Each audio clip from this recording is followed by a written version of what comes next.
പ്രധാനപ്പെട്ട ഒന്ന് രണ്ട് ഇൻഫർമേഷനുമായിട്ടാണ് ഇന്ന് നിങ്ങളുടെ മുമ്പിലോട്ട് വന്നിട്ടുള്ളത്. എല്ലാവർക്കും SVR കുവൈത്തിൻ്റെ മറ്റൊരു ഇൻഫർമേഷൻ വീഡിയോയിലേക്ക് സ്വാഗതം. ഞാൻ NM കുഞ്ഞി കുവൈത്തിൽ നിന്നും. അപ്പോൾ ഇന്നത്തെ നമ്മുടെ വിഷയം എന്താണെന്ന് വെച്ചെങ്കിൽ വിസയുമായി ബന്ധപ്പെട്ടിട്ടുള്ളതാണ്.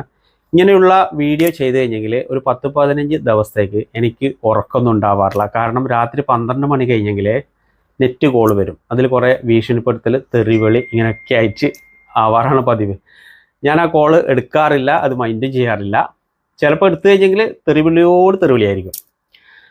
അപ്പോൾ ഞാനത് മൈൻഡ് ചെയ്യാത്തതിൻ്റെ മെയിൻ കാരണം എന്നെ ഫോളോ ചെയ്യുന്ന, എനിക്ക് സപ്പോർട്ട് ചെയ്യുന്ന എൻ്റെ പ്രിയപ്പെട്ട ഫോളോവേഴ്സും പ്രിയപ്പെട്ട സുഹൃത്തുക്കളും തന്നെയാണ്. അപ്പോൾ ഇന്നിങ്ങനെ ഒരു വീഡിയോ ചെയ്യാൻ വേണ്ട കാരണം, ഒരു 3 ദിവസം മുമ്പ് എൻ്റെ ഒരു സുഹൃത്ത് വിളിച്ചിരുന്നു. സുഹൃത്ത് പറഞ്ഞെങ്കിൽ എനിക്കറിയുന്ന ഒരാൾ. അപ്പോൾ ആൾക്ക് നാട്ടിൽ ഒരുപാട് കടങ്ങളും കാര്യങ്ങളൊക്കെ ഉള്ളതാണ്. വീട് വെച്ചതും അതുപോലെ തന്നെ ആളുടെ പെങ്ങളുടെ കല്യാണം കഴിച്ചു കൊടുത്തത്, അങ്ങനെയൊക്കെ കുറച്ച് ബാധ്യതകളൊക്കെ ഉണ്ട്. അപ്പോൾ ആളെ അനിയന് മെക്കാനിക്കൽ എഞ്ചിനീയറാണ്. അപ്പോൾ ആൾക്ക് ഒരു വിസക്ക് അപ്ലൈ ചെയ്ത് ഒരാളുടെ കയ്യിൽ കൊടുത്ത് വിസ കിട്ടി.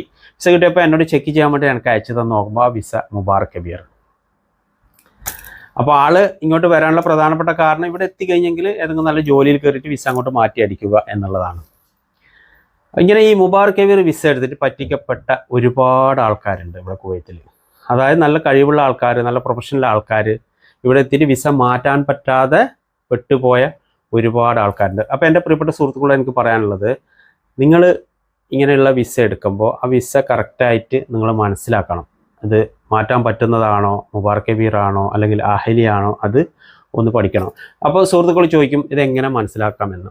അത് കറക്റ്റ് നമുക്ക് മനസ്സിലാക്കണമെങ്കിൽ നമുക്ക് വിസ എടുക്കുന്ന കമ്പനിയുടെ ലൈസൻസ് കോപ്പി, അതായത് ഇത്തിമത്ത് തൗക്കിയ, അത് നോക്കിയെങ്കിൽ നമുക്ക് കറക്റ്റ് മനസ്സിലാക്കാൻ വേണ്ടിയിട്ട് പറ്റും. ഇത് ഏത് കാറ്റഗറിയിൽപ്പെട്ട വിസയാണ്, മാറ്റാൻ പറ്റുന്നതാണോ അല്ലെങ്കിൽ മാറ്റാൻ പറ്റില്ല എന്നൊക്കെ കറക്റ്റ് മനസ്സിലാക്കാൻ വേണ്ടിയിട്ട് പറ്റും.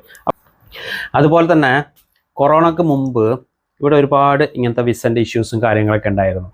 അപ്പോൾ 1-2 മെയിനായിട്ട് വിസ കച്ചവടം ആയിക്കൊണ്ട 2 ടീമുണ്ട്. ഇവർ കൊറോണയ്ക്ക് മുമ്പ് ഇവിടെ നിൽക്കാൻ പറ്റാതെ, അതായത് ഇവരിങ്ങനെ പറ്റിച്ച് ആൾക്കാർ അന്വേഷിച്ച് പോലെ ഇങ്ങനത്തെ പ്രശ്നങ്ങളൊക്കെ അപ്പോൾ ഇവർ കയറിപ്പോയിരുന്നു ഇവിടുന്ന്. ആ 2 ടീം വീണ്ടും കുവൈത്തിൽ ലാൻഡായിട്ടുണ്ട്. അപ്പോൾ അവർ വീണ്ടും ഇതുപോലെ വിസ കച്ചവടമായിട്ട് ഇറങ്ങിയിട്ടുണ്ട്. അവർ മെയിൻ കൊടുക്കുന്നത് അഹ്ലി വിസ എന്ന് പറഞ്ഞ് മുബാറക് കബീർ വിസയാണ്. ഇത് ആരാണെന്നോ എന്താണെന്നോ ഞാൻ പറയേണ്ട ആവശ്യമില്ല. ഇപ്പോൾ ഈ വീഡിയോക്ക് താഴെ കമൻറ്റും ഫോട്ടോസും ഒക്കെ വരും, അപ്പോൾ നിങ്ങൾ കണ്ടോളൂ. അപ്പോൾ സുഹൃത്തുക്കളെ, ആ കാര്യങ്ങളൊക്കെ ഒന്ന് കറക്റ്റ് ശ്രദ്ധിച്ച് എടുക്കുക. അതുപോലെ തന്നെ 20-ാം നമ്പർ വിസയിൽ വരുന്ന പ്രശ്നങ്ങൾ എന്ന് വെച്ചെങ്കിൽ, ഒരുപാട് ആൾക്കാർ വെളിയിൽ 20-ാം നമ്പർ വിസ എടുത്ത് വരുന്നുണ്ട്. 20-ാം നമ്പർ വിസയിൽ മാന്യമായ രീതിയിൽ വിസ എടുത്ത് കൊടുക്കുന്ന ആൾക്കാരുണ്ട്. ഈ 18-ലും മാന്യമായ രീതിയിൽ വിസ എടുത്ത് കൊടുക്കുന്ന ആൾക്കാരൊക്കെ ഉണ്ട്. പക്ഷെ അവരൊന്നും ഞാൻ കുറ്റപ്പെടുത്തുന്നില്ല, അവർക്കൊന്നും ഞാൻ ഒരിക്കലും എതിരുമല്ല. കാരണം ഇങ്ങനെയൊക്കെ ഉണ്ടെങ്കിലേ നമ്മുടെ നാട്ടിൽ നിന്ന് മലയാളികൾ ഇവിടെ എത്തുകയുള്ളൂ.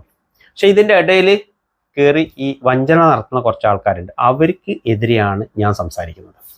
പറഞ്ഞു തരുന്നത് 20-ാം നമ്പർ വിസേൻ്റെ കേസ് എന്ന് വെച്ചെങ്കിൽ, 20-ാം നമ്പർ വിസ ഇങ്ങനെ എടുത്ത് ഇവിടെ വന്നു കഴിഞ്ഞെങ്കിൽ ഇവർ കുറച്ച് ആൾക്കാർ എന്താക്കുമെന്ന് പറഞ്ഞെങ്കിൽ ഈ വിസ എടുത്ത കുവൈത്തേക്ക് കൊടുക്കത്തില്ല. അപ്പോൾ ആളുടെ എത്തിയിട്ടായിട്ട് അവർക്ക് കൊടുത്തെങ്കിലല്ല അവർ വിസ അടിച്ചു കൊടുക്കും. ചിലത് പറയും നാളെ തരുന്ന പറഞ്ഞാൽ അടിച്ചു കൊടുക്കും, പറഞ്ഞിട്ട് വിസ അടിച്ചു കൊടുക്കും. പക്ഷേ അവർ ക്യാഷ് കൊടുക്കാതിരിക്കുമ്പോൾ അവർ ക്യാൻസൽ ചെയ്യും. അപ്പോൾ ഞാൻ എല്ലാ ഏജൻസികളും ഞാൻ കുറ്റപ്പെടുത്തുന്നില്ല. പക്ഷേ ചില സ്വദേശികളും ഇതുപോലെയൊക്കെ മേടിച്ച് ഒക്കെ റെഡിയാക്കിയതിന് ശേഷം വിസ അടിച്ചതിന് ശേഷം കാശൊക്കെ കിട്ടിയതിന് ശേഷം ക്യാൻസൽ ചെയ്യുന്ന ആൾക്കാരുണ്ട്. കൂടുതലും ഇങ്ങനെ ഇടയിൽ നിൽക്കുന്ന ഈ ഏജൻറ്റ്, ആ ഏജൻറ്റിൽ 90% മലയാളികളാണ് പറ്റിക്കുന്നുള്ളത്. പ്രിയപ്പെട്ട സുഹൃത്തുക്കളെ, നിങ്ങൾക്ക് ഈ വീഡിയോ ഇഷ്ടപ്പെട്ടെങ്കിൽ മറ്റുള്ള സുഹൃത്തുക്കൾക്ക് ഷെയർ ചെയ്ത് കൊടുക്കുക. ഇനി നമുക്ക് നല്ലൊരു ഇൻഫർമേഷൻ ആയിരുന്ന എല്ലാ സുഹൃത്തുക്കൾക്കും നന്ദി, നമസ്കാരം.